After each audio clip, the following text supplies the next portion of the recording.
Hello everyone, स्वागत है आप सभी लोगों का शिक्षा फॉर नौकरी में। इस वीडियो लेक्चर में आज हम लोग डिस्कस करने वाले हैं बाल विकास एवं शिक्षण शास्त्र के लिए मैराथन क्लास को आज हम डिस्कस करेंगे। ये सेट नंबर 2 है। इससे पहले भी हम एक और सेट 1 डिस्कस कर चुके हैं मैराथन का, तो काफी इंपॉर्टेंट सेशन था वो भी। अगर आप लोगों ने नहीं देखा तो लिंक आपको प्लेलिस्ट में मिल जाएगा। सीडीपी की प्लेलिस्ट बनी है यूटेट 2024 की। सारे जितने भी लिंक्स है आपको टेलीग्राम पर मिल जाएंगे, तो मेक श्योर आप टेलीग्राम को ज्वाइन कर ले। आज हम लोग डिस्कस करने वाले हैं पेपर 1 और पेपर 2 दोनों के लिए ये सेशन रहने वाला है। बाल विकास के लिए मैराथन सेशन है जिसमें हम नॉन स्टॉप जो है 50 इंपॉर्टेंट प्रश्नों को डिस्कस करने वाले हैं।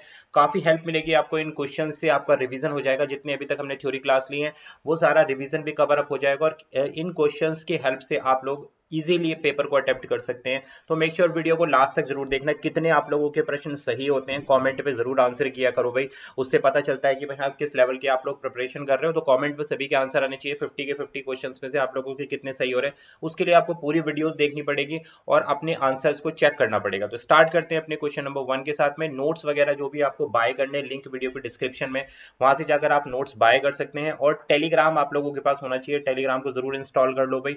टेलीग्राम ग्रुप में ही आपको नोट्स मिलेंगे, तो मेक श्योर आप नोट्स बाय करने से पहले टेलीग्राम ग्रुप को इंस्टॉल कर लेना। टेलीग्राम जो भी ऐप है उस पर आप एक्टिव होने चाहिए। तो स्टार्ट करते हैं क्वेश्चन नंबर 1 के साथ में। आप सभी लोग अपने क्वेश्चंस को ध्यान से देखना। हिंदी और इंग्लिश दोनों भी सेशन लेके आया हूं आप लोगों के लिए, इसलिए थोड़ा सा समय लगा इस सेशन को प्रिपेयर करने में। तो क्वेश्चन नंबर 1 बोलता है व्यापक और निरंतर डैश क्या है। व्यापक और निरंतर क्या है भाई? क्या होता है व्यापक और निरंतर? Continuous and comprehensive evaluation. Topic का नाम क्या है? CCE, continuous and comprehensive evaluation. भाई इसको हम डिस्कस कर चुके हैं थ्योरी चैप्टर में, वो भी आपको प्लेलिस्ट पे मिल जाएगा लिंक सारा, तो वो भी टेलीग्राम पर मिले अवेलेबल है। तो extensive and continuous is dash. अधिगम को सुनिश्चित करने के लिए निरंतर परीक्षण, बाल अधिगम के शैक्षणिक या फिर सह शैक्षणिक क्षेत्रों का विकास, कोई भी मूल्यांकन न होना या फिर उपयोग सभी। तो राइट आंसर क्या है यहाँ पर? देखो, व्यापक मूल्यांकन क्या होता है? जिसमें दोनों पहलू शामिल होते हैं, बाल विकास या बाल अधिगम अधिगम के शैक्षणिक और सह शैक्षणिक क्षेत्रों का विकास होता है। Continuous, CCE, continuous and comprehensive मूल्यांकन से, इवेल्युएशन से। ठीक है, मूल्यांकन और अधिगम वाला चैप्टर हम लोग ऑलरेडी डिस्कस कर चुके हैं कि इससे क्या होगा? विकास होगा, डेवलपमेंट होगा स्कोलेस्टिक एंड को scholastic areas of child learning. Next बढ़ेंगे, क्वेश्चन नंबर देखते हैं हम 2। शिक्षक सिखाने के लिए मूल्यांकन और सीखने के मूल्यांकन दोनों का उपयोग कर सकते हैं। Teachers can use both assessment for learning और असेसमेंट ऑफ लर्निंग। दोनों टॉपिक को मैं डीपली डिस्कस कर चुका हूं थ्योरी वाले चैप्टर में। जिन लोगों ने नहीं देखा, इस वीडियो के बाद जाकर आप आराम से देख सकते हो। जितनी भी सीडीपी की क्लासेस हुई हैं बहुत ही यूजफुल रहेंगी उत्तराखंड टेट के लिए। सारे टॉपिक वाइज मैंने आप लोगों को क्लासेस दी हैं। अभी और भी काफी सारे थ्योरी चैप्टर्स आप लोगों के लिए आने वाले हैं। ऑप्शन देखते हैं। बच्चों की सीखने की जरूरतों को जानने में, तदनुसार शैक्षणिक रणनीति का चयन करने में, या फिर एक आवधिक अंतरालों पर बच्चों के प्रदर्शन का आकलन करने और उसके प्रदर्शन को प्रमाणित करने में, बच्चों की प्रगति की निगरानी करने और उसकी सीखने के अंतराल को भरने में, बच्चों की प्रगति और उपलब्धि स्तर को जानने में। तो राइट आंसर क्या रहेगा यहाँ पर? हमारा ऑप्शन नंबर सी इसका अभिष्ट उत्तर रहेगा। सी क्या बोलता है भाई? देखो, बच्चों की प्रगति की निगरानी करने और उनके सीखने के अंतराल को भरने के लिए उचित तथ्य निर्धारित करने में किस चीज की मदद मिलती है भाई? देखो, जो असेसमेंट फॉर लर्निंग होता है और असेसमेंट ऑफ लर्निंग होता है, दोनों किस चीज को बताते हैं भाई? योगात्मक मूल्यांकन और फॉर्मेटिव, रचनात्मक मूल्यांकन को। दोनों चीजों को डिफाइन करते हैं, असेसमेंट फॉर लर्निंग और असेसमेंट ऑफ लर्निंग। तो इससे क्या होगा? To monitor the progress of child and set appropriate target to fill their learning gaps. तो ऑप्शन नंबर सी इसका अभिष्ट उत्तर होगा। फॉर लर्निंग और ऑफ लर्निंग दोनों को मैं अच्छे से डिस्क्राइब कर चुका हूं भाई। नेक्स्ट बढ़ेंगे, इसके बाद एक और तीसरा पार्ट आता है असेसमेंट एज लर्निंग। तो 3 तरीके के पार्ट थे, जिसमें से एक क्या बताता है? समेटिव मूल्यांकन को बताता है। दूसरा किसको बताता है? फॉर्मेटिव को बताता है। तीसरा किसको बता देता है? जब आप अपने अपने आप को चेक करते हैं, अपना स्वयं मूल्यांकन करते हैं जब, तो असेसमेंट एज लर्निंग कहलाता है। और चीजें मैं एक्सप्लेन कर चुका हूं। नेक्स्ट क्वेश्चन आता है 3rd। निम्नलिखित में से कौन सा शिक्षक को शिक्षण अधिगम प्रक्रिया के दौरान अधिगम या शिक्षण में कमजोर बिंदुओं को पहचानने में मदद करता है? कि कौन सी ऐसी चीज है which of the following helps the teacher to identify the weak point in learning और teaching during the teaching learning process. रचनात्मक आकलन है, योजनात्मक है, पोर्टफोलियो है, या उपयुक्त में से कोई नहीं। कि जब टीचर को जो है आपकी बारीकियां या कमियों के बारे में जानना होता है तो कौन से मूल्यांकन या कौन से असेसमेंट का इस्तेमाल करता है, तो वो होता है हमारे पास option number A, formative assessment होता है ड्यूरिंग द अधिगम या ड्यूरिंग लर्निंग। यानी कि लर्निंग के दौरान जब टीचर आपके बारे में फीडबैक चाहता है, ठीक है, फीडबैक यानी कि आप कहां कहां मिस्टेक कर रहे हैं, कितनी आप अधिगम कर चुके हैं, इसके बारे में जब आप टीचर्स जानना चाहते हैं तो आपका फॉर्मेटिव असेसमेंट होगा। यानी कि क्लास के बीच बीच में जैसे छोटे छोटे टेस्ट होते हैं तो वो क्या कहलाता है, फॉर्मेटिव यानी कि रचनात्मक मूल्यांकन ही कहलाता है। तो ऑप्शन नंबर ए इसका अभिष्ट उत्तर हो गया। और वर्ष के अंत में अगर आपका मूल्यांकन किया जा रहा है तो योगात्मक मूल्यांकन हो जाता है। पोर्टफोलियो में क्या होता है भाई, सारी डिटेल्स होती है बच्चे के बारे में कि बच्चे का नाम क्या है, फादर का नाम क्या है, कहां से आया है, उसके पेरेंट्स का नाम क्या है, क्या क्या क्वालिफिकेशन है बच्चे की, मतलब एक पूरी फाइल बनाई जाती है जिसमें बच्चे के बारे में सारा उसका लेखा जोखा लिखा जाता है, तो वो पोर्टफोलियो कहलाता है। क्लियर बात। नेक्स्ट क्वेश्चन नंबर आता है फोर्थ। एक उपयुक्त पाठ्यक्रम को निर्दिष्ट करने के उद्देश्य से किसी व्यक्ति के वर्तमान ज्ञान को मापने वाले मूल्यांकन को क्या कहा जाता है। अच्छा क्वेश्चन है।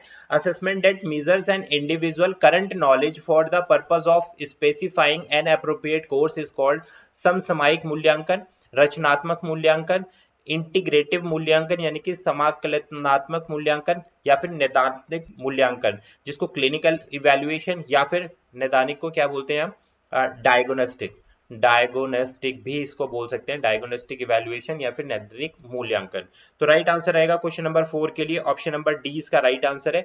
एक उपयुक्त पाठ्यक्रम को, कि कोई भी एक पाठ्यक्रम है हमारे पास, ठीक है, उसको निर्देश करने के लिए किसी व्यक्ति के वर्तमान ज्ञान को मापने वाले, आपको क्या कर रहे हैं, डायगोनाइज कर रहे हो आप पता लगाना चाह रहे हो कि बच्चे के अंदर या किसी भी व्यक्ति के अंदर क्या योग्यता है कि वो पाठ्यक्रम को समझ पाए या नहीं समझ पाए। तो उसके लिए आपको डायगोनाइज करना पड़ेगा, कुछ ऐसे टेस्ट लेने पड़ेंगे जिससे बच्चे के बारे में आपको प्रीवियस नॉलेज भी पता चल जाए। तो डायगोनाइज करने का मतलब क्या होता है, पता लगाना कि क्या क्या बच्चे के अंदर स्ट्रॉन्ग पॉइंट है, क्या क्या वीकनेसेस हैं, तो वो नैदानिक मूल्यांकन के माध्यम से किया जाता है। नेक्स्ट बढ़ते हैं क्वेश्चन नंबर 5 के साथ में। नैदानिक मूल्यांकन के साथ में मैं एक और चीज ऐड कर देता हूं उसमें। अगर हमको पता चल जाता है कि बच्चे में क्या क्या वीक पॉइंट हैं, हमने जो वीक पॉइंट फाइंड आउट किए हैं एज ए टीचर, उसको सुधारने के लिए जो शिक्षण दिया जाता है उसको हम रेमेडियल टीचिंग बोलते हैं। भाई यहां से भी क्वेश्चन बन जाता है, इसलिए मैंने आपको रिपीट कर रहा हूं और मैं कई बार आपको एक्सप्लेन भी कर चुका हूं। बेसिक कॉन्सेप्ट समझना होता है। निम्नलिखित में से कौन सा एक अच्छे मूल्यांकन साधन की विशेषता नहीं है, which of the following is not a characteristics of good evaluation instrument. कि भाई क्या एक विशेषता नहीं है एक अच्छे मूल्यांकन की, विश्वसनीयता, वैधता, व्यवहारिकता, अनुकूलनशीलता। तो बहुत इंपॉर्टेंट क्वेश्चन है, ये प्रीवियस ईयर में भी रिपीट हुआ है और इस तरीके के क्वेश्चन ही पूछे जाते हैं बाल विकास में, जिससे बच्चा कंफ्यूज हो जाए। कंफ्यूज करने के लिए इस तरीके के क्वेश्चन डाले जाते हैं।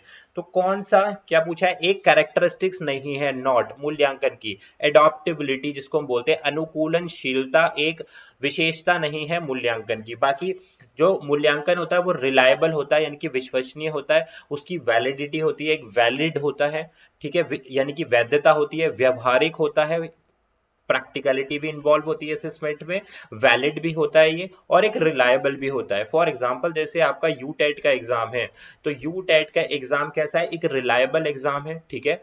दूसरा प्रैक्टिकल भी है, यानी कि आप व्यवहारिक रूप से जाकर इस एग्जाम को देंगे, और एक वैधता भी है यानी कि इसमें वैलिडिटी भी इन्वॉल्व है। अनुकूलनशीलता इसमें नहीं होती है, उसी प्रकार से मूल्यांकन भी होता है। तो ऑप्शन डी इसका अभिष्ट उत्तर हुआ।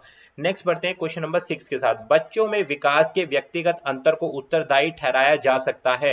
Individual difference in the development of children can be attributed to, न तो आनुवांशिक और न ही पर्यावरण, आनुवांशिकता और पर्यावरण परस्पर क्रिया, केवल आनुवांशिकता या फिर केवल पर्यावरण। आप किस चीज पर मुख्यतः फोकस करेंगे, किसी बच्चे के व्यक्तिगत अंतर को अगर आप देखेंगे तो देखो किस पर डिपेंड करता है, आनुवांशिकता और पर्यावरण की परस्पर क्रिया होती है।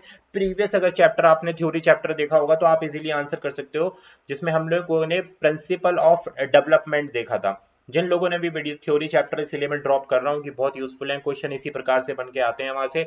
बच्चों के विकास में व्यक्तिगत अंतर क्या होता है कि भाई एक बच्चा जल्दी से सीख रहा है, दूसरा बच्चा तेजी के साथ नहीं सीख पा रहा, उससे सीखने की गति थोड़ी सी मध्यम है दूसरे की अपेक्षा, तो इसी को हम क्या कहते हैं, व्यक्तिगत अंतर कहते हैं। तो ये किस चीज पर डिपेंड करती है, आनुवंशिकता और पर्यावरण दोनों की परस्पर क्रिया पर, जिसको मैंने क्या बताया था, नेचर और नेचर और नर्चर। नर्चर क्या होता है भाई? नर्चर होता है एनवायरमेंट, और नेचर क्या होता है? हेरिडिटी या फिर आनुवंशिकता। क्लियर हो गई बात? नेक्स्ट भाई क्वेश्चन नंबर आता है 7। एक प्रगतिशील कक्षा में व्यक्तिगत अंतर को इस प्रकार देखा जाना चाहिए कि इन प्रोग्रेसिव क्लासरूम। भाई प्रोग्रेसिव एजुकेशन के जनक कौन है? John Dewey. जॉन डीवी नाम ध्यान रखना। प्रोग्रेसिव एजुकेशन के जो जनक माने जाते हैं वो जॉन डीवी हैं। तो इन प्रोग्रेसिव क्लासरूम इंडिविजुअल जो डिफरेंसेस होता है शुड बी व्यूड एज, जो व्यक्तिगत मतभेद होते हैं या व्यक्तिगत अंतर होता है उसको किस प्रकार से देखना चाहिए? क्षमता आधारित समूह बनाने के लिए मानदंड, शिक्षण अधिक्रम प्रक्रिया की योजना के लिए महत्वपूर्ण, अधिगम की प्रक्रिया में बाधा, या शिक्षक की ओर से विफलता। तो देखो भाई शिक्षक की ओर से विफलता इसकी प्रकार इस तरीके से हमें नहीं देखना, अधिगम की प्रक्रिया में बाधा ये भी हमें नहीं देखना। तो राइट आंसर क्या रहेगा भाई यहाँ पर? ये किस लिए इंपॉर्टेंट रहता है भाई? ये इंपॉर्टेंट होगा हमारा शिक्षण अधिगम प्रक्रिया की योजना के लिए महत्वपूर्ण है, important for planning and teaching learning process. अब टीचिंग लर्निंग प्रोसेस यानी कि एज ए टीचर, आप एक टीचर हो, क्वेश्चन में क्या पूछा जा रहा है कि आप एक टीचर हो, आप ऐसी क्लास में जा रहे हो जहां पर विभिन्न प्रकार के बच्चे बैठे हुए हैं। ठीक है, उन विभिन्न प्रकार के बच्चों का मतलब क्या है? ए बच्चा जो है अलग तरीके से समझ रखता है, बी बच्चा समझने की कोई और मेथड का इस्तेमाल कर सकता है, और सी बच्चे का समझने की शक्ति थोड़ी सी देर से है कि वो देर से समझे जो भी टॉपिक आप पढ़ा रहे हो। तो इस प्रकार की विविध, जब आप कक्षा में शिक्षण करने के लिए जाते हैं तो उसमें आपकी रणनीति क्या होनी चाहिए कि जो शिक्षण अधिगम प्रक्रिया की योजना के लिए ये महत्वपूर्ण है कि आपको पहले क्या करना है? एक प्लान बनाना है कि आपको व्यक्तिगत विभिन्नता वाली क्लास में आप जा रहे हो तो वहां के लिए आपको एक क्लास प्लान रेडी करना है, एक टीचिंग प्लान रेडी करना है कि किस तरीके से आप डिफरेंट डिफरेंट बच्चों के साथ में टीचिंग कर सकते हैं और इजीली उनको आप जो भी आप पढ़ाना चाहते हैं वो पढ़ा सकते हैं। तो इसके लिए एक इंपॉर्टेंट प्लानिंग जरूरी है। नेक्स्ट पढ़ेंगे क्वेश्चन नंबर 8। व्यक्तिगत भिन्नताओं की आवश्यकताओं को दूर करने हेतु अच्छे शिक्षक को क्या करना चाहिए? देखो इंडिविजुअल डिफरेंसेस बहुत अच्छा टॉपिक है। इंडिविजुअल डिफरेंसेस अगर आप कहोगे तो मैं इसकी एक क्लास आपको थ्योरी चैप्टर में करा दूंगा, काफी अच्छा टॉपिक है। कई बार क्वेश्चन यहाँ से पूछे जाते हैं क्योंकि ये एक प्रैक्टिकल टॉपिक है जो सभी लोगों में देखा जाता है। हर एक क्लासरूम में इंडिविजुअल डिफरेंसेस पाए जाते हैं, यानी कि व्यक्तिगत मतभेद या व्यक्तिगत भिन्नताएं पाई जाती हैं कि किस प्रकार से हर एक बच्चा अपने आप में एक यूनिक है, उसकी सीखने की क्षमता, उसकी याद करने की क्षमता, उसकी परफॉर्म करने की क्षमता दूसरे विद्यार्थी से अलग हो सकती है। तो इसी पर यहाँ पर फोकस किया जा रहा है इन क्वेश्चंस में कि व्यक्तिगत भिन्नता की आवश्यकता को दूर करने के लिए अच्छे शिक्षक को क्या चीज करनी चाहिए? हमेशा शिक्षण विधि में विविधता लानी चाहिए। शिक्षण के लिए व्याख्यान पद्धति का उपयोग करें। तो देखो व्याख्यान पद्धति का हमेशा ही अगर आप इस प्रकार की क्लास में उपयोग करोगे तो वो एक सही तरीका नहीं है इस प्रकार की क्लास को डील करने के लिए। छात्रों के आईक्यू यानी कि बुद्धि लब्धि के अनुसार श्रेणीबद्ध करना, ऐसा आपको बिल्कुल नहीं करना है कि बच्चों को सेपरेट कर देंगे कि एक जो इंटेलिजेंट बच्चा है वो अलग बैठेगा, जो कम इंटेलिजेंट या लो इंटेलिजेंट बच्चा है उसको अलग करोगे बुद्धि लब्धि के आधार पर। ऐसा नहीं करना है। छात्रों को उनके ईक्यू के अनुसार श्रेणीबद्ध करना, ये भी नहीं होगा। हमें क्या करना है? विविधता लानी है। There should always be variety of teaching. हमें डिफरेंट डिफरेंट प्रकार की टीचिंग करनी है बच्चों के साथ में, तभी तो उसमें पता चल पाएगा कि बच्चा भाई किस प्रकार से परफॉर्म कर रहा है। तो ऑप्शन नंबर ए इसका अभिष्ट उत्तर होगा। हमेशा शिक्षण विधियों में विविधता लाओ कि आपने आज कैसे पढ़ा दिया, आपने आज प्रोजेक्टर में पढ़ाया जिसमें वीडियो का भी उपयोग किया, ऑडियो का भी इस्तेमाल किया, कल आप कोई ग्रुप एक्टिविटी करा रहे हो, परसों आप लेक्चर मेथड का इस्तेमाल कर रहे हो, नेक्स्ट टाइम बच्चे को आप एंगेज कर रहे हो एमसीक्यूज टाइप क्वेश्चन में, मल्टीपल टाइप क्वेश्चंस में, या उससे अगली बार आप राइटिंग करा रहे हो यानी कि एस्से के माध्यम से आप बच्चों को समझा रहे हो। तो बहुत सारी तकनीक होती है बच्चों को पढ़ाने के, प्ले वे मेथड का इस्तेमाल कर रहे हो। तो इस प्रकार से व्यक्तिगत भिन्नताएं भी दूर हो जाती हैं। नेक्स्ट पढ़ेंगे क्वेश्चन नंबर 9। क्वेश्चन 9 क्या बोलता है? विविध शिक्षार्थियों की कक्षा में शिक्षक को होना चाहिए। In classroom of diverse learner the teacher must be. किस प्रकार का टीचर होना चाहिए? विभिन्न अधिगम की स्थिति प्रदान करना, निगमनात्मक विधि के आधार पर छात्रों की समस्याओं को हल करना, उन्हें याद करने के लिए नोट्स प्रदान करना, ज्यादातर समय व्याख्यान विधि का उपयोग करना। तो देखो विविध शिक्षार्थियों की कक्षा में आप जो है ज्यादातर लेक्चर मेथड का इस्तेमाल नहीं करेंगे। ठीक है, ये तो बिल्कुल आप जीरो कर दो। दूसरा, प्रोवाइडिंग नोट्स, खाली नोट्स नोट्स बच्चे को हेल्प करेंगे, लेकिन खाली आप नोट्स पर ही अगर डिपेंड हो जाओगे, जैसे कि मैं अगर आपको नोट्स ही नोट्स दे दूं, आपको पढ़ाऊं ना, आपको एक्सप्लेन ना करूं, तो क्या वो सफिशिएंट होगा? नहीं। पढ़ाने के साथ में नोट्स भी एक एडिशनल हेल्प मिलती है जिससे बच्चे को रिवाइज करने के लिए। तो ऑप्शन सी इसलिए हटा देंगे, ओनली नोट्स पर डिपेंड नहीं रहना। नेक्स्ट आता है विभिन्न अधिगम की स्थिति प्रदान करना। तो यह अभिष्ट उत्तर रहेगा, to provide different learning situation, कि सीखने के अलग अलग स्थिति प्रदान करनी है बच्चे को, ठीक है। लर्निंग बाय डूइंग भी आप कर सकते हैं, लर्निंग बाय प्ले भी कर सकते हैं, लर्निंग बाय कोऑपरेटिव लर्निंग यानी कि सहयोगात्मक शिक्षण भी बच्चे को दे सकते हैं। तो अधिगम की विभिन्न स्थितियां पैदा करनी है या विभिन्न स्थितियां बच्चे को देनी है जिससे कि वो अलग अलग परिस्थितियों में सीख सके। क्वेश्चन 10 आता, अभिप्रेरणा का कौन सा सिद्धांत व्यवहार के अर्थ और मनुष्य के विकास की प्रकृति को संबोधित करता है? Which theory of motivation addresses the meaning of behaviour and the nature of human development? आपको बताना है। अभिप्रेरणा का प्रेरक सिद्धांत है, मानवतावादी सिद्धांत, अभिप्रेरणा का उत्तेजक सिद्धांत या अभिप्रेरणा का विकासवादी सिद्धांत? तो क्या राइट आंसर रहेगा भाई क्वेश्चन नंबर 10 के लिए? ऑप्शन नंबर बी इसका अभिष्ट उत्तर रहेगा। बी में क्या है? अभिप्रेरणा का मानवतावादी जो सिद्धांत है यानी कि ह्यूमनिस्टिक थ्योरी ऑफ मोटिवेशन किस चीज के लिए उपयोगी होगी? व्यवहार के अर्थ और मनुष्य के विकास की प्रकृति को संबोधित करने के लिए मानवतावादी सिद्धांत पर क्या करना? ह्यूमनिस्टिक थ्योरी ऑफ मोटिवेशन के साथ में हम लोग जाएंगे। तो 20 का अभिष्ट उत्तर होगा। नेक्स्ट क्वेश्चन नंबर आएगा 11। एक बच्चे को अपनी विकलांगता की वजह से कक्षा में खारिज कर दिया जाता है, निम्न आवश्यकताओं में से किसे शिक्षक द्वारा पूरा किया जाना होगा ताकि उसे सीखने के लिए प्रेरित किया जा सके? उसकी बड़ी इच्छाएं हैं, सुरक्षा संबंधी आवश्यकता, अपनेपन की आवश्यकता या फिर क्रियात्मक जरूरत? तो भाई ये डिसेबिलिटी वाले से लिया गया प्रश्न है, इसको आप किस तरीके से सॉल्व कर सकते हैं? इंपॉर्टेंट है डेफिनेटली। आपको डिसेबिलिटी से क्वेश्चन, इंक्लूसिव एजुकेशन से क्वेश्चन, एनसीएफ से क्वेश्चन, ये कुछ ऐसे टॉपिक हैं क्वेश्चन देखने के लिए आपको यूटेट में मिल जाएंगे। A child rejected from class, कि क्लास से बच्चे को विकलांगता के आधार पर बाहर कर दिया गया है। Which of the following needs must be fulfilled by the teacher to motivate him? आपको किस तरीके से बच्चे को मोटिवेट करना है अगर क्लास में से विकलांगता वाले बच्चे को बाहर कर दिया जाए? तो आपको ऑप्शन नंबर सी का इस्तेमाल करना है। देखो, नीड्स फॉर बिलोंगिंग, आप अपनेपन की आवश्यकता, बच्चे को कॉन्फिडेंस में लेंगे, बच्चे को अपनेपन का एहसास कराएंगे, क्योंकि बच्चे में कैसी फीलिंग डेवलप हो रही है जब आप उसको अलग कर दे रहे हो दूसरे छात्रों से, तो बच्चों में हीनता की भावना आ जाती है। बच्चे को लगता है कि यार मैं क्या, मेरे अंदर एबिलिटी नहीं है कि मैं दूसरे बच्चों के साथ में जाकर पढ़ सकूं। तो इस तरीके की जो थिंकिंग बच्चे के अंदर डेवलप होती है तो बच्चा डिमोटिवेट हो जाता है, बच्चा हतोत्साहित हो जाता है। तो उसको आपको क्या करना? अभिप्रेरित करना है। तो उसको आप पहले हौसला देंगे, उसमें उसको आप फैमिलियर होंगे उसके साथ में, उसको आप अपनेपन की आवश्यकता यानी कि आप उसको सपोर्ट करेंगे। जब आप उसको सपोर्ट करेंगे, उसके लिए सपोर्टिंग बनेंगे, तो उसमें कॉन्फिडेंस डेवलप होगा चीजों को समझने के लिए और आगे बढ़ने के लिए। तो ये बहुत अच्छा तरीका होता है जिससे कि आप इस तरीके के बच्चे को डील कर सकते हैं। नेक्स्ट क्वेश्चन 12 आएगा। निम्न में से कौन सा बाह्य प्रेरणा का एक उदाहरण नहीं है? Which of the following is not an example of extrinsic motivation? Motivation पर हम ऑलरेडी डिस्कस कर चुके हैं। दो प्रकार की मोटिवेशन होती है, बाह्य प्रेरणा और आंतरिक प्रेरणा। तो यहाँ पर बाह्य प्रेरणा का कौन सा एक उदाहरण नहीं है वो आपसे पूछा जा रहा है। तो राइट आंसर रहेगा हमारे पास option number D is the right answer रहेगा। प्रयोज्य, प्रयास और लक्ष्य और आदर्श, ये बाह्य प्रेरणा का एक उदाहरण नहीं है। Applicable efforts, goal and idols, ये नहीं है। देखो, सहपाठियों के बीच प्रतिस्पर्धा की भावना, ये क्या है भाई? ये प्रतिस्पर्धा की भावना आ गई तो इसमें क्या होगा? मोटिवेशन आ गया बाहरी रूप से। किसी के परिणाम का ज्ञान रखना, या एक विमान को देखकर बच्चा विमान के मॉडल बनाने की कोशिश करेगा, कि क्या बाह्य रूप से हो रहा है सारी चीजें। तो दूसरा क्या है? एप्लीकेबल एफर्ट यानी कि प्रयोज्य प्रयास, कोई भी एक गोल या फिर कोई आदर्श बनाना। तो ये क्या होता है भाई? आप कोई लक्ष्य का निर्धारण कर रहे हैं तो अपने अंदर से ही तो मोटिवेट होंगे कि हाँ यार, मुझे यूटेट को एग्जाम को क्रैक करना है।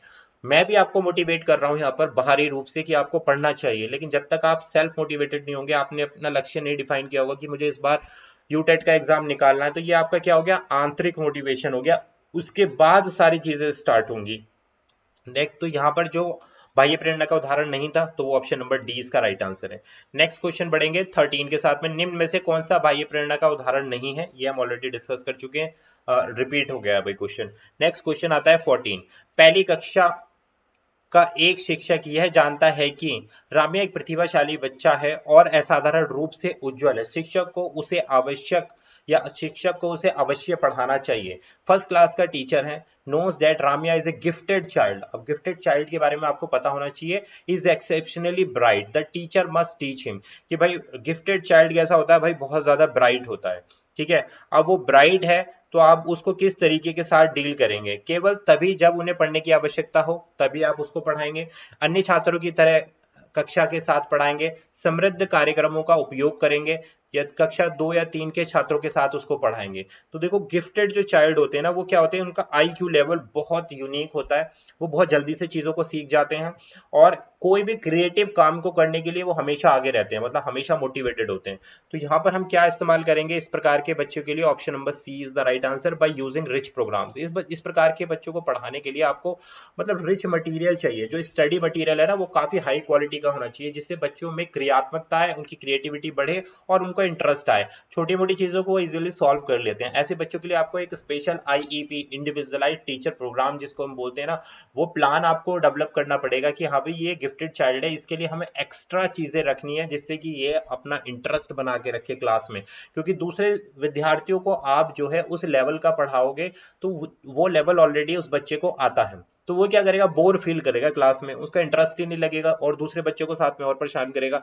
तो इस प्रकार के बच्चे को एंगेज करके रखना है, तो इनके लिए अलग से क्रिएटिव क्वेश्चंस आपको लेके आने पड़ेंगे, अलग स्टडी मटेरियल, इन लोगों को अलग टास्क देनी पड़ेगी।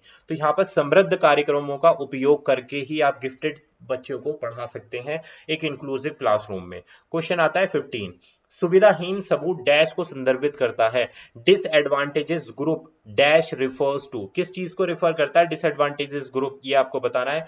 वे छात्र जो अनुसूचित जाति जनजाति से संबंधित है, जो छात्र शैक्षिक रूप से पिछड़े वर्ग से संबंधित है, जो छात्र सामाजिक रूप से पिछड़े वर्ग से संबंधित है, या ये सभी। तो ऑप्शन डी इसका राइट आंसर हो गया। डिसएडवांटेजेस ग्रुप कौन से होते हैं, सुविधाहीन समूह कौन कौन से होते हैं, ऐसे बच्चे जो सूचित अनुसूचित जनजाति से आते हैं या फिर उनके शैक्षिक रूप से जो पिछड़े वर्ग से होते हैं, जो सामाजिक रूप से पिछड़े वर्ग से होते हैं, तो ये सारे के सारे डिसएडवांटेजेस ग्रुप कहलाते हैं। वो इस प्रकार के बच्चों को हमें समावेश करने के लिए ही कहा गया है। समावेशी शिक्षा में इसी प्रकार के बच्चों को हमें सामान्य बच्चों के साथ में पढ़ाने की जो शिक्षा होती है उसको हम समावेशी शिक्षा बोलते हैं। नेक्स्ट बढ़ेंगे भाई, क्वेश्चन नंबर आएगा 16, विविध शिक्षार्थी कौन होते हैं, हु आर डाइवर्स लर्नर। देखो काफी कुछ मैं ऑलरेडी बता चुका हूं, उससे ही घूमता फिरता ये क्वेश्चन है जो अभी मैंने ऊपर बताया है, तो इसका आंसर आप इजीली कर सकते हैं। अलग धर्म से संबंधित होता है इनका, पिछड़े वर्ग से संबंधित होते हैं, वांछित संबंधित होते हैं, या ये सभी। तो ये सभी के साथ जा सकते हो कि भाई अलग धर्म से संबंधित होता है। भाई क्या पूछा, डाइवर्स है ना, तो हो सकता है एक बच्चा हिंदू हो सकता है एक बच्चा अलग कास्ट मुस्लिम हो सकता है, क्रिश्चियंस हो सकते हैं, और भी कोई आपका धर्म है तो धर्म संबंधित भी हो सकता है, पिछड़े हुए क्षेत्रों से भी हो सकता है, वांछित समुदाय का भी हो सकता है, इनकी डिप्राइव्ड कम्युनिटी से भी हो सकता है, कल्चरल बैकग्राउंड भी अलग हो सकता है, डिसेबल्ड स्टूडेंट भी हो सकता है। तो बहुत सारी कैटेगरी है, गिफ्टेड स्टूडेंट भी हो सकता है। तो ये सारे के सारे क्या कहलाते हैं, डाइवर्स लर्नर कहलाते हैं। क्वेश्चन 17, एक छात्र को गणित की समस्या गणना करने के साथ साथ समस्या को हल करने में यहाँ सर्वोत्तम अनुकूलन का प्रयोग किया जाता है। एक student has problem in mathematics, बच्चे को क्या प्रॉब्लम है मैथमेटिक्स में गणना करने में, प्रॉब्लम सॉल्व करने का, तो इसको किस तरीके से ऑप्टिमाइज किया जा सकता है, इसको किस तरीके से सबसे अच्छा सर्वोत्तम अनुकूलन का प्रयोग किया जा सकता है इस प्रकार के बच्चों के साथ में, क्या बेस्ट रहेगा वो आपको बताना है। तो गणित पर कम ध्यान देना क्या इसका एक अच्छा एक ऑप्टिमाइजेशन होगा, बिल्कुल नहीं भाई। पढ़ाते समय कंप्यूटर या स्मार्ट बोर्ड का उपयोग करोगे तभी वो गणित समस्या संबंधित समस्याओं के लिए आप उसको अच्छा पढ़ा पाओगे, नहीं।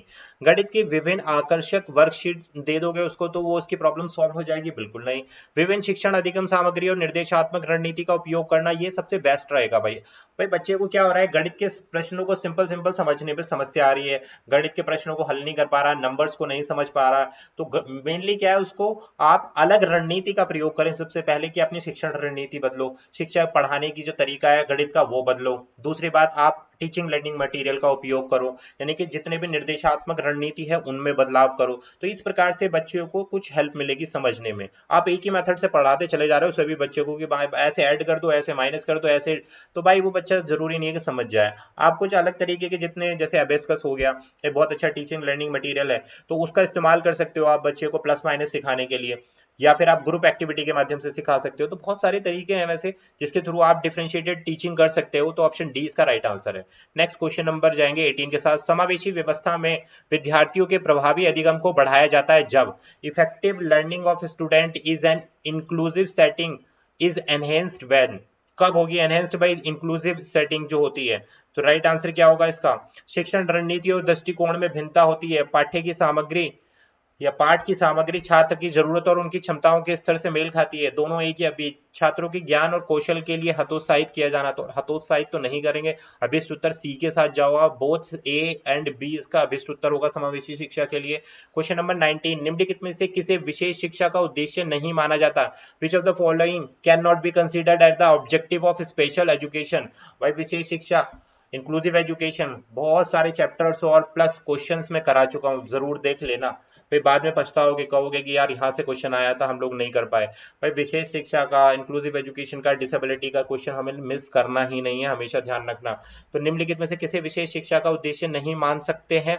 विकलांग बच्चों को प्रेरित करना ताकि वे अपने लक्ष्य को प्राप्त कर सकें, एक बच्चे के शारीरिक और संज्ञानात्मक स्तर को समझने के लिए, विशेष शिक्षा के बारे में समाज में जागरूकता पैदा करना, या प्रत्येक छात्रों को दूसरों की उपलब्धि के संबंध में प्रतिष्ठित करना।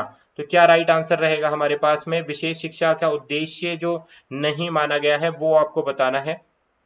तो देखो राइट आंसर रहेगा option number D, to distinguish each student in relation to achievement of other. कि आप क्या कर रहे हो, विशेष शिक्षा में आपको इस तरीके से नहीं करना है जो ऑप्शन डी में बताएगा। क्या?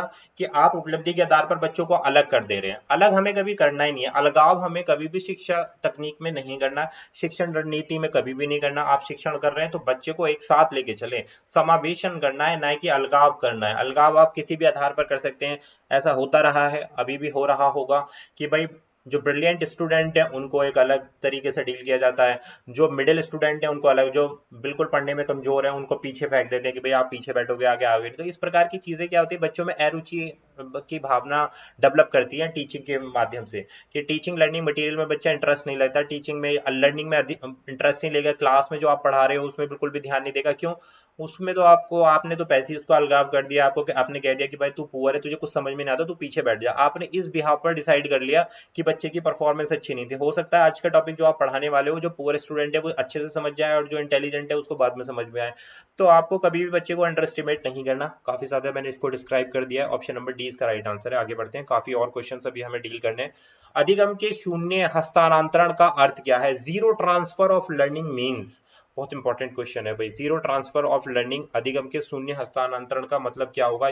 इसका अभिष्ट आंसर देना है। एक बच्चे को सीखने में कठिनाई होती है, शिक्षक शिक्षण की उपयुक्त विधि का उपयोग नहीं कर रहा, पिछला ज्ञान न तो मदद करता है और न ही बाधा उत्पन्न करता है, पिछला ज्ञान कुछ नया सीखने में समस्या उत्पन्न करता है। तो जीरो ट्रांसफर ऑफ लर्निंग में क्या होता है कि जो प्रीवियस नॉलेज होती है, जो पिछला ज्ञान होता है, previous knowledge neither help nor hinders, तो उसको क्या बोलते हैं? जीरो ट्रांसफर, यानी कि कुछ नहीं आया पीछे से, जो आपने पीछे आपने पढ़ा है उस वो ना तो कोई परेशानी कर रहा है आपको, ना ही कुछ हेल्प कर रहा है, तो उसको क्या बोलते हैं? Zero transfer of learning. कि पीछे से आप कुछ नहीं लेके आए, यानी कि जो आपका बेस था ना तो वो आपको हेल्प कर रहा है ना ही मदद कर रहा है, तो उसको जीरो ट्रांसफर ऑफ लर्निंग बोलते हैं। अधिगम के शून्य हस्तांतरण, अच्छा क्वेश्चन था। क्वेश्चन नंबर 21, अधिगम प्रक्रिया को बेहतर बनाने के लिए शिक्षक को क्या करना चाहिए? To improve the learning process what should a teacher do? क्या बेस्ट कर सकता है भाई एक टीचर अधिगम के शिक्षण को अच्छा करने के लिए? पाठशाला अधिगम को सामाजिक जीवन से जोड़ना एक अच्छा तरीका है, ऑप्शन ए। शिक्षार्थियों को योग्यता में विश्वास नहीं रखना चाहिए, परीक्षा की आवश्यकता अनुसार शिक्षा देनी चाहिए, रटन शिक्षा पर जोर देना चाहिए? बिल्कुल नहीं भाई, रटना हमें बिल्कुल नहीं करना। खाली हमें क्या परीक्षा की आवश्यकता अनुसार पढ़ना ही लर्निंग कहलाती है? नहीं भाई, हमें चीजों को समझना है। अभी हम जो पढ़ रहे हैं ना, ये खाली परीक्षा के लिए नहीं पढ़ रहे हैं, ये जीवन पर्यंत काम आने वाली चीजें हैं। आप शिक्षक बनोगे तो आपको बच्चों को, अगर शिक्षक नहीं भी बनते हो ना, आप अपने पेरेंट्स बनते हो, आप जब आप कभी भी पेरेंट्स बनोगे तो तब ये विद्या आपके काम आएगी, ये लर्निंग आपको काम आएगी। किस तरीके से आपको बच्चे को क्या एनवायरनमेंट देना है, क्या आपको लर्निंग देनी है, कैसे सोशलाइज करना है बच्चे को, क्या उसमें पर्सनालिटी डेवलपमेंट होना चाहिए, कैसे उसका कम्युनिकेशन स्किल्स होनी चाहिए, कैसे बच्चे को इंटरेक्ट करना चाहिए, भाषा का महत्व क्या है। ये सारी चीजें आपको तभी समझ में आएंगी जब आप किसी छोटे बच्चे के साथ में इंटरेक्शन करोगे।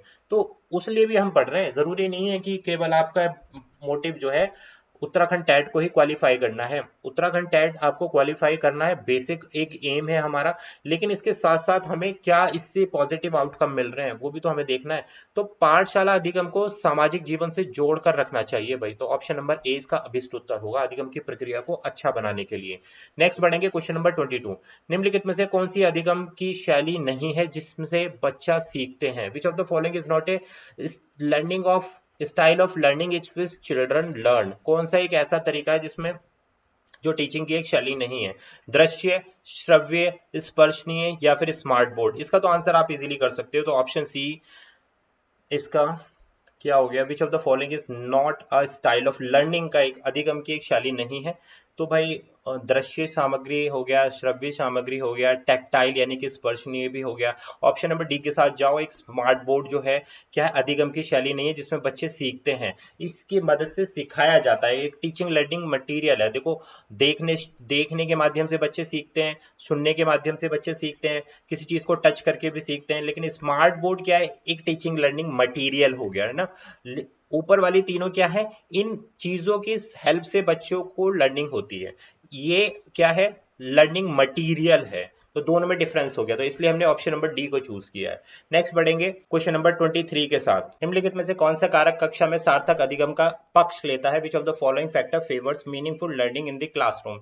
बच्चे को पढ़ाने के लिए अभिप्रेरित करने हेतु परीक्षणों की संख्या को बढ़ाना, बच्चे को पढ़ाने के लिए अभिप्रेरित करने हेतु पुरस्कारों को बढ़ावा देना, या फिर बच्चों को पढ़ाने के लिए, सिंपल सी बात है भाई, किस क्या चीजें ऐसी हैं जो बच्चों को प्रेरित करती हैं, वो अभी हमें इसमें बतानी है, और उसमें से हमें ये चीज चूज करना है कि बेस्ट क्या रहता है लर्निंग के लिए। क्वेश्चन नंबर, क्या चीजें ऐसी हैं जो फेवर करती हैं लर्निंग में, बस यहाँ पर आपको ये सारी चीजों के बारे में पूछा जा रहा है। तो देखो, इसमें जो बेस्ट चीज है वो है हमारे पास विषय वस्तु तथा बच्चों के संपूर्ण कुशलतम क्षेत्र एवं अधिगम के प्रति सच्चा सरोकार रखना, to have a genuine concern to the subject matter, की क्या बच्चों को पढ़ाना है, उनके overall wellbeing and learning for the children, इस चीज पर आपको ध्यान रखना है। ऑप्शन नंबर डी इसका राइट आंसर है।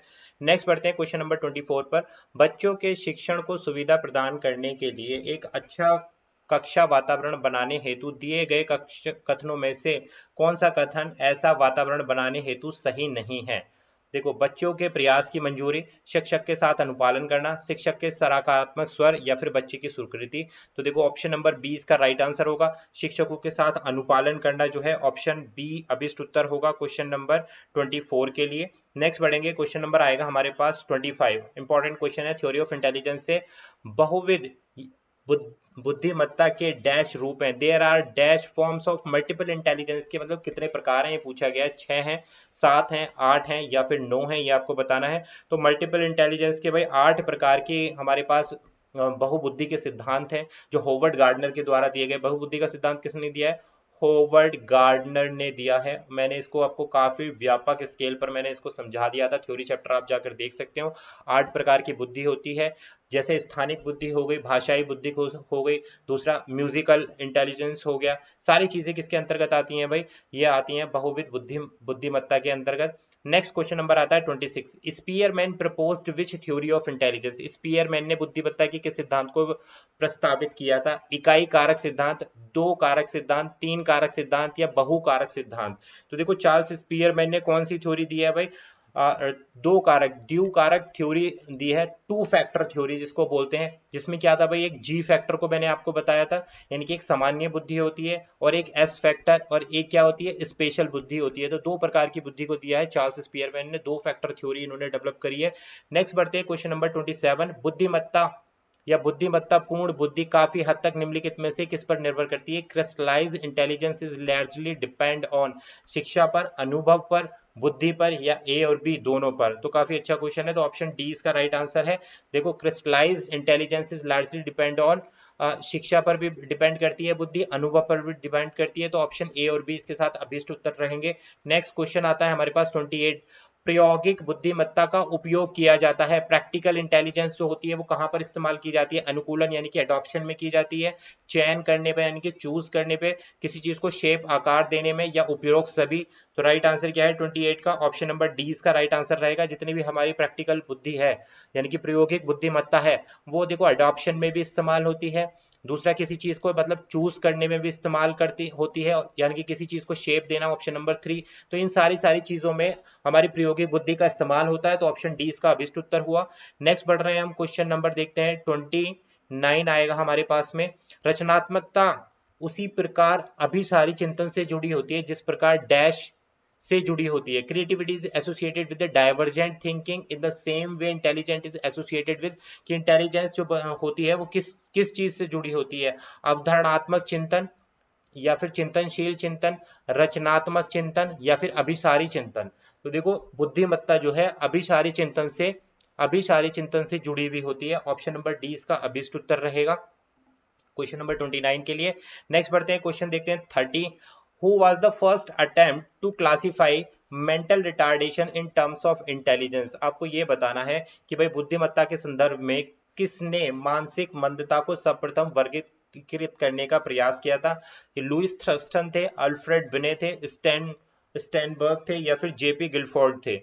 तो राइट आंसर क्या है यहाँ पर, अल्फ्रेड बिने थे, जिन्होंने सर्वप्रथम जो है पहली बार मानसिक मंदता यानी कि मेंटल रिटार्डेशन इन्होंने ही बताई थी। दूसरा मेंटल एज, मेंटल यानी कि मानसिक आयु भी किसके द्वारा सिद्धांत प्रस्तुत किया था, ये भी बुद्धिमत्ता का सिद्धांत अल्फ्रेड बिने ने ही सर्वप्रथम प्रस्तुत किया था। और मेंटल रिटार्डेशन यानी कि मानसिक मंदता वाले जो छात्र होते हैं उनके बारे में भी जो क्लासिफाई किया था वो अल्फ्रेड बिने ने किया था। इंपॉर्टेंट क्वेश्चन है भाई, बहुत इंपॉर्टेंट क्वेश्चन है यूटेट के लिए। प्रीवियस ईयर के क्वेश्चन उठा के देख लो, इस प्रकार के कई सारे क्वेश्चंस पूछे हैं यूटेट में और कंफ्यूज करते हैं भाई, क्योंकि अल्फ्रेड बिने थ्योरी ऑफ इंटेलिजेंस से जुड़े हुए हैं, स्टर्नबर्ग भी जुड़े हुए हैं, जेपी गिलफोर्ड भी जुड़े हुए हैं, थर्नस्टन भी जुड़े हुए हैं। तो यहाँ पर बच्चा क्या हो जाता है, कंफ्यूज हो जाता है किसने ये थ्योरी दी है। नेक्स्ट बढ़ते हैं भाई क्वेश्चन नंबर 31। मानसिक आयु और बुद्धि लब्धि की अवधारणा डैश द्वारा विकसित होती है। The concept of mental as और इंटेलिजेंट क्वेश्चन मैंने आप लोगों को पढ़ाया हुआ है कि कौन से पैमाने पर इनको देखा जाता है। Mental as upon chronological age into 100 किस चीज का फॉर्मूला बन जाता, आईक्यू का फॉर्मूला बन जाता, बुद्धि लब्धि का फॉर्मूला। मानसिक आयु बटे क्रोनोलॉजिकल आयु मल्टीप्लाई बाय 100 कर दो तो आईक्यू निकल जाएगी, बुद्धि लब्धि। वेसलर पैमाना है ये, वैधता गुणांक है, स्टैनफोर्ड बिने पैमाना है, या उपयुक्त में से कोई नहीं। तो राइट आंसर रहेगा हमारा क्वेश्चन नंबर 31 के लिए ऑप्शन नंबर सी इसका राइट आंसर रहेगा। जो स्टैनफोर्ड बिने पैमाना है वो मेंटल एज के बारे में बताते हैं, आईक्यू के बारे में बताते हैं। स्टैनफोर्ड बिने पैमाना, ऑप्शन सी इसका अभिष्ट आंसर रहेगा। फॉर्मूला मैंने आप लोगों के सामने रख दिया है। नेक्स्ट क्वेश्चन आता है हमारे पास 32। पियाजे के संज्ञानात्मक विकास के सिद्धांत के अनुसार कंक्रीट ऑपरेशनल स्टेज में बच्चा किस प्रकार की समस्याओं को हल करने की क्षमता विकसित करता है। अमूर्त समस्याएं, वास्तविक और ठोस समस्याएं, या फिर तर्क संगत समस्याएं, या फिर सैद्धांतिक समस्याएं। तो आपको बताना है कि भाई पियाजे के संज्ञानात्मक विकास, आपने पियाजे के 4 चरण पढ़े हैं, उसमें आपको बताना है कि कंक्रीट ऑपरेशनल स्टेज कौन सी स्टेज होती है भाई, तीसरी स्टेज होती है, स्टेज 3 की बात हो रही है। तो इसमें बच्चा किस प्रकार की समस्याओं को हल करने में, अमूर्त समस्याएं होती है स्टेज 4 में, फॉर्मल ऑपरेशनल में होती है भाई अमूर्त, तो ये तो होगी नहीं। वास्तविक और ठोस समस्याएं हो गई आपका 32 के लिए राइट आंसर। तो ऑप्शन नेक्स्ट तर्क संगत या सैद्धांतिक समस्याएं, तो 20 का राइट आंसर है। जितने भी ठोस अवस्थाएं हैं वो इस अवस्था में बच्चा जो है सॉल्व करना शुरू कर देता है। Question number 33। वाइगोस्की के सामाजिक सांस्कृतिक सिद्धांत के अनुसार स्कैप फोल्डिंग का मुख्य उद्देश्य क्या होता है। छात्र को आत्मनिर्भर बनाना, बच्चों की मौजूदा क्षमताओं का विस्तार करना, बच्चों के लिए नई अवधारणाओं को सरल बनाना, बच्चे को स्वतंत्र रूप से काम करने के लिए प्रेरित करना। तो स्कैप फोल्डिंग क्या होती है भाई, थोड़ी समय के लिए जो दी जाने वाली मदद होती है उसको हम क्या बोलते हैं, स्कैप फोल्डिंग बोलते हैं। बच्चों के लिए नई अवधारणाओं को सरल बनाना, ऑप्शन नंबर सी इसका राइट आंसर हो जाएगा। वाइगोस्की के अनुसार स्कैप फोल्डिंग जो है साथी द्वारा दी गई जो अस्थायी सहायता को हम क्या बोलते हैं, स्कैप फोल्डिंग बोलते हैं। तो ऑप्शन सी के साथ आप जाओ यहाँ पर। नेक्स्ट क्वेश्चन नंबर आता है 34। स्किनर के ऑपरेंट कंडीशनिंग सिद्धांत यानी कि नकारात्मक पुनर्बलन, नेगेटिव रेनफोर्समेंट का क्या उद्देश्य है। बीएफ स्किनर की थ्योरी में ऑप्शन देख लेते हैं। अवांछित व्यवहार को रोकना, वांछित व्यवहार को मजबूत करना, नए व्यवहार को प्रेरित करना, या फिर दंड देना। तो राइट क्या है, वांछित व्यवहार को मजबूत करना ही नेगेटिव रेनफोर्समेंट की बात की गई है स्किनर ने। स्किनर बीएफ स्किनर की थ्योरी ऑलरेडी हम डिस्कस कर चुके हैं। नकारात्मक पुनर्बलन के ऊपर बात कर रहे हैं कि वांछित व्यवहार को मजबूत करना। Option number B is the right answer. नकारात्मक पुनर्बलन का उद्देश्य क्या होता है, उस व्यवहार को बढ़ावा देना होता है जो व्यक्ति को किसी अवांछित परिस्थिति में बचने में मदद करता है। इसे दंड से अलग समझना चाहिए, क्योंकि ये क्या होता है भाई, एक व्यवहार को बढ़ावा दे रहा है, तो वांछित व्यवहार को मजबूत करना होता है। ऑप्शन नंबर क्या हो गया इसका हमारे पास राइट आंसर हो गया, ऑप्शन नंबर बी इसका राइट आंसर हो गया। क्लियर होगी बात। नेक्स्ट बढ़ते हैं क्वेश्चन नंबर 35। कोहलबर्ग के नैतिक विकास के सिद्धांत में परंपरागत स्तर कन्वेंशनल लेवल पर नैतिकता का निर्धारण किस आधार पर होता है, ये आपको बताना है। क्वेश्चन नंबर 35 आ गया हमारे पास। आत्मसंतुष्टि के आधार पर होगा, सामाजिक नियम और अधिकार के आधार पर होगा, व्यक्तिगत सिद्धांत के अनुसार होगा, दंड या आज्ञा पालन के अनुसार होगा। तो राइट आंसर क्या है? कोहलबर्ग का नैतिक विकास का सिद्धांत बी, सामाजिक नियम और अधिकार इसमें आ जाते हैं। कोहलबर्ग का परंपरागत स्तर पर नैतिकता का निर्धारण करते हैं भाई ये। तो इसमें क्या होता है, इस स्तर पर व्यक्ति जो है समाज में जितनी भी समाज में जो स्वीकृत मानकों के अनुसार सही और गलत का पालन करता है, राइट और रॉन्ग का, सामाजिक नियम और अधिकार का पालन करता है इसमें, कोहलबर्ग के नैतिक सिद्धांत के अनुसार। नेक्स्ट आता है क्वेश्चन नंबर 36, इनफॉर्मल असेसमेंट का एक महत्वपूर्ण लाभ क्या है? इससे कम समय लगता है, यह छात्रों की वास्तविक क्षमताओं को प्रकट करता है, इससे परिमाण नापने की योग्य नहीं है, यह केवल शिक्षक की समझ के लिए होता है। तो इनफॉर्मल असेसमेंट किस चीज का एक बेहतरीन उदाहरण है? ऑप्शन नंबर बी, यह छात्रों की वास्तविक क्षमताओं को प्रकट करता है। बी इसका अभिष्ट उत्तर हुआ। क्या होगा भाई? इनफॉर्मल असेसमेंट का मुख्य उद्देश्य होता है कि जो भी बिना दबाव या औपचारिक परीक्षा के माध्यम से बच्चों की पहचान करना, जिससे कि उनकी प्रगति का सही आकलन किया जा सके, वही क्या है हमारे पास? इनफॉर्मल असेसमेंट है। नेक्स्ट क्वेश्चन नंबर 37, थ्रोंगडाइन की trial and error theory, trial and error theory के अनुसार सीखने की प्रक्रिया में कौन सा घटक प्रमुख है? प्रयोग और गलती, निरीक्षण और अनुकरण, पूर्व अनुभव या फिर अंतर्दृष्टि। तो देखो भाई, थ्रोंगडाइन का नियम मैं ऑलरेडी करा चुका हूं आप लोगों को। तो किस चीज पर बेसिकली फोकस करते हैं थ्रोंगडाइन? प्रयोग और गलती, ट्रायल एंड एरर जो थ्योरी है, प्रयोग करना और उसमें जो गलती हो रही है उससे सीखना। तो ये क्या है? ऑप्शन नंबर ए इसका राइट आंसर है।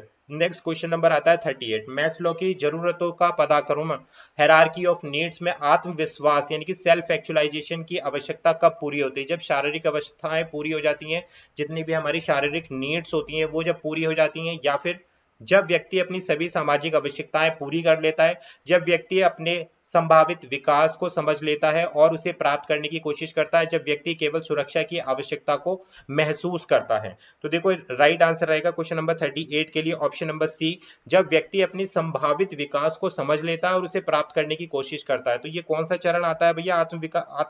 आत्मविश्वास का। देखो आत्मविश्वास जो होता है, सेल्फ एक्चुअलाइजेशन जिसको बोलते हैं, टॉप लेवल आता है। मैंने मैस्लो की थ्योरी में जब आपको बताया, जो सबसे टॉप लेवल पे आता है उसको हम क्या बोलते हैं? Self actualization. यही हमसे पूछा गया है हायरार्की ऑफ नीड में। बिल्कुल जी, जब व्यक्ति अपने संभावित विकास को समझ लेता है और उसे प्राप्त करने की कोशिश करता है। नेक्स्ट बढ़ेंगे भाई क्वेश्चन नंबर 39, बच्चों में सीखने की अक्षमता जिसको लर्निंग डिसेबिलिटी बोलते हैं का निदान करने का सबसे सामान्य तरीका कौन सा है? बच्चे के आईक्यू टेस्ट रिपोर्ट, उसके द्वारा किए गए अकादमिक कार्यों का मूल्यांकन, शिक्षक द्वारा प्रत्यक्ष अवलोकन या उपयोग सभी। तो लर्निंग डिसेबिलिटी में को जांचने के लिए ऑप्शन नंबर डी सही आंसर है। जितनी भी लर्निंग डिसेबिलिटी का निदान करने के लिए सबसे सामान्य तरीका भाई बच्चे का, या तो आप आईक्यू टेस्ट ले लो, इंटेलिजेंस क्वेश्चन नाप लो बच्चे का, उसके द्वारा किए गए अकादमिक कार्यों का मूल्यांकन कर लो, शिक्षक द्वारा अवलोकन होना चाहिए। तो सारे के सारे चीजों का आप उपयोग कर सकते हैं। ऑप्शन डी उपरोक्त से भी हमारे पास ऑप्शन आ गया है। तो नेक्स्ट क्वेश्चन नंबर आता है 40, कॉग्निटिव फ्लेक्सिबिलिटी का क्या अर्थ होता है? ये पूछा गया। समस्या को सुलझाने के लिए एक ही तरीके पर ध्यान केंद्रित करना, एक स्थिति को केवल एक दृष्टि से देखना, विभिन्न दृष्टिकोणों से स्थिति को देखना और नई जानकारी के अनुसार अनुकूलन करना, पुरानी जानकारी पर निर्भर रहना। तो कॉग्निटिव फ्लेक्सिबिलिटी का मतलब होता है विभिन्न दृष्टि से स्थिति को देखना और नई जानकारी के अनुसार अनुकूलन करना। अनुकूलन मतलब अडॉप्ट कर लेना किसी भी चीज को, तो उसको हम क्या बोलते हैं? संज्ञानात्मक फ्लेक्सिबिलिटी। फ्लेक्सिबिलिटी का मतलब क्या होता है? अपने आप को तोड़ मरोड़ लेना सिचुएशन के मुताबिक। तो विभिन्न दृष्टिकोणों से स्थिति को देखना और नई जानकारी के अनुसार उसके अनुकूल ढल जाना ही कॉग्निटिव फ्लेक्सिबिलिटी कहलाती है। नेक्स्ट बढ़ते हैं क्वेश्चन नंबर 41, सामाजिक शिक्षा सिद्धांत सोशल लर्निंग थ्योरी किसकी है भाई? बेंड्यूरा की है। ध्यान रखना, सोशल लर्निंग थ्योरी किसके द्वारा दी गई है? बेंड्यूरा के अनुसार। बच्चे किस प्रक्रिया के माध्यम से सबसे प्रभावी रूप से सीखते हैं? सजा द्वारा सीखेंगे, पुरस्कार द्वारा, अनुकरण और प्रेरणा द्वारा, या निर्देश और अभ्यास द्वारा। तो देखो बेंड्यूरा किस चीज पर फोकस करते हैं? अवलोकन पर फोकस करते हैं। ऑब्जर्वेशनल लर्निंग थ्योरी है इनकी सोशल लर्निंग थ्योरी। बेंड्यूरा क्या कहते हैं? अनुकरण पर और प्रेक्षण द्वारा, यानी कि किसी चीज को रिपीट करना। सामाजिक शिक्षा का सिद्धांत के अनुसार दूसरों के व्यवहार का अनुकरण करते हैं बच्चे और प्रेक्षण करके सबसे प्रभावी रूप से सीखते हैं। यही बेंड्यूरा का कहना है। तो ऑप्शन सी इसका अभिष्ट उत्तर है। नेक्स्ट बढ़ते हैं भाई क्वेश्चन नंबर 42।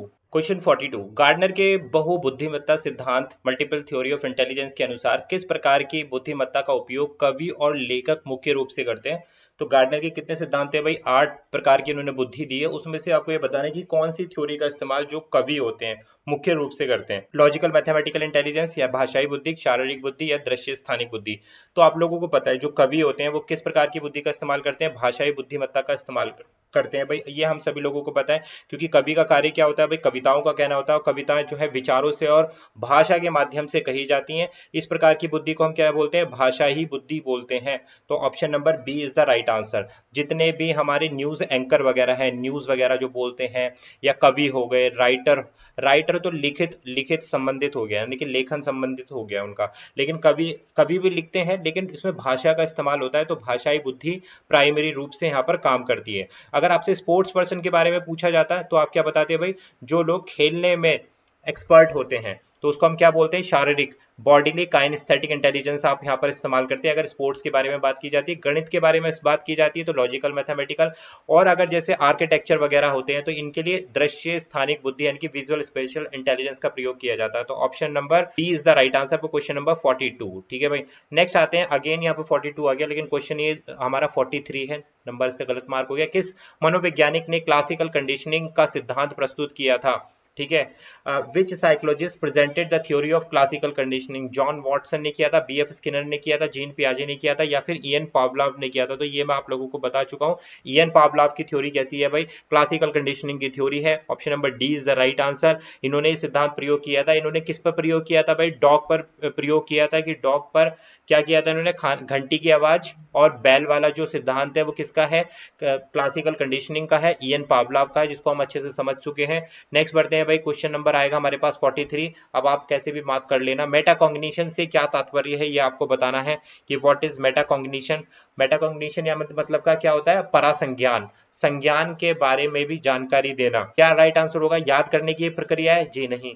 संज्ञानात्मक कौशल है? जी नहीं। अपनी सोच और सीखने के बारे में जागरूकता है, या अनुकरण द्वारा सीखना? नहीं। राइट आंसर क्या है? Awareness of one's thinking and learning, यानी कि अपनी सोच के बारे में भी सोच करना कि जो आपने डिसीजन लिया है। फॉर एग्जांपल आपने कोई किसी चीज का डिसीजन लिया है कि हमें ए ऑब्जेक्ट को खरीदना है, क्या ये डिसीजन सही है या नहीं है? डिसीजन भी तो आप ही ने लिया था और आप ही इस पर विचार कर रहे हो, तो ये क्या मेटाकॉग्निशन होता है। परासंज्ञान की भाषा कही जाती है, परासंज्ञान इस चीज को बोला जाता है। नेक्स्ट बढ़ते हैं भाई, क्वेश्चन नंबर 44। कौन सा सिद्धांत बच्चों के नैतिक विकास की प्रक्रिया को समझने के लिए किया जाना चाहिए?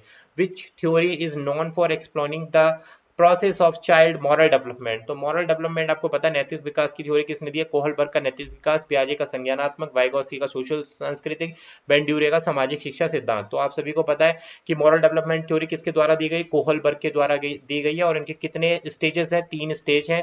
कौन से? Conventional, pre conventional, post conventional. तो 3 प्रकार के इन्होंने क्या दिए हैं? सिद्धांत दिए हैं। प्रत्येक तीनों के अंदर प्रत्येक चरण में 2-2 स्टेजेस दी गई हैं। तो ये हमने डिटेल में पढ़ा है। कोहलबर्ग का नैतिक विकास का सिद्धांत, पियाजे की इसकी थ्योरी है, संज्ञानात्मक विकास की थ्योरी है पियाजे की, वाइगोत्स्की की सोशल कल्चर थ्योरी यानी कि सामाजिक सिद्धांत है, बेंड्यूरा का क्या है भाई? सोशल लर्निंग थ्योरी है। सामाजिक शिक्षा का सिद्धांत किसके द्वारा दिया गया है?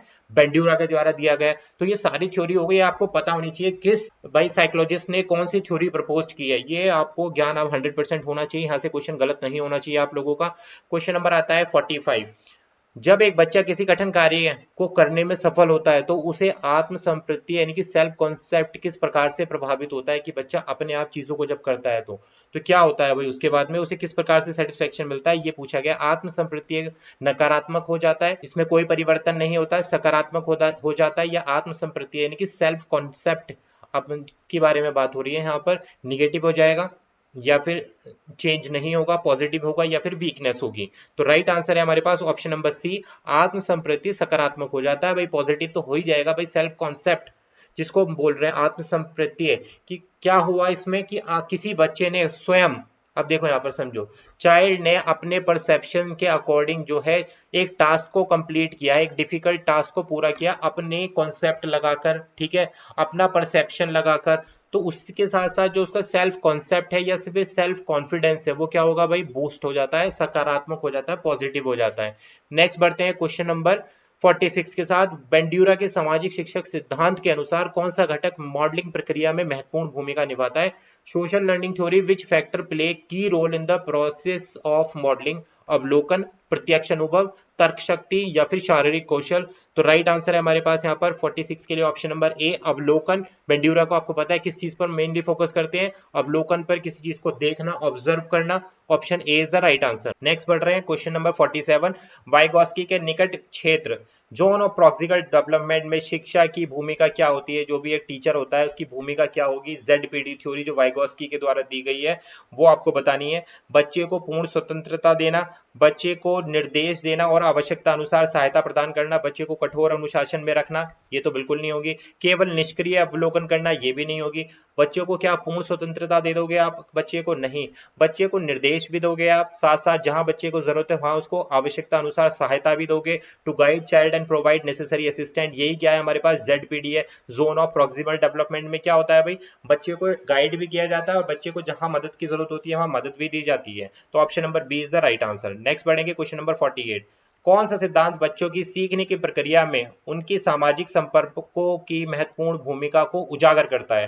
Which theory emphasis the importance of social interaction in children learning process? पियाजे का संज्ञानात्मक विकास का चरण है ये, या फिर वाइगॉस्की का सामाजिक सांस्कृतिक सिद्धांत है, या फिर कोहलबर्ग का नैतिक विकास सिद्धांत है, स्किनर का ऑपरेंट कंडीशनिंग है? क्या पूछा गया? बच्चों की सीखने की प्रक्रिया सामाजिक संपर्कों के बारे में किसने बताया भाई? वाइगॉस्की ने बताया। तो ऑप्शन नंबर 20 का राइट आंसर हो गया कि सोशो कल्चरल थ्योरी के बारे में, यानी कि समाज से बच्चा अंतःक्रिया कर रहा है, तो आप आंसर कर दो बस वाइगॉस्की के बारे में। वाइगॉस्की की थ्योरी में एक ZPD भी आती है जो अभी हमने देखा, स्कैफोल्डिंग, स्कैफोल्डिंग भी इन्हीं की थ्योरी में आता है। तो ये चीजें आपको छोटे छोटे जो भी कॉन्सेप्ट मैंने आपको बताए ये पता होने चाहिए, इन्हीं कॉन्सेप्ट से आपके क्वेश्चन बनेंगे और यहीं से आपको आंसर करना है भाई। नेक्स्ट क्वेश्चन नंबर 49 पर पहुंच गए हम। स्वयं प्रेरणा, इंट्रिंसिक मोटिवेशन का मुख्य स्रोत क्या होता है? What is the primary source of intrinsic motivation? बाहरी पुरस्कार, सामाजिक दबाव, आंतरिक संतोष या फिर दंड का भय? भाई इंट्रिंसिक मोटिवेशन का मतलब क्या होता है? जब बच्चा जो है अंदरूनी रूप से प्रेरित हो, यानी कि आंतरिक संतोष और व्यक्तिगत रुचि जब होती है। तो ऑप्शन नंबर सी इसका अभिष्ट उत्तर होगा क्वेश्चन नंबर 49 का। ठीक है भाई। और बाहरी रूप से जब बच्चा पुरस्कार के लिए जब कोई कार्य करता है तो वो एक्सटर्नली बाह्य प्रेरित होता है, तो तब आएगा हमारे पास ऑप्शन नंबर ए। फिलहाल यहाँ पर ऑप्शन सी इसका अभिष्ट उत्तर रहेगा। क्वेश्चन आएगा 50, इस सेशन का लास्ट क्वेश्चन। सीखने में अंतर्दृष्टि, इनसाइट का क्या अर्थ होता है? What does insight means in learning?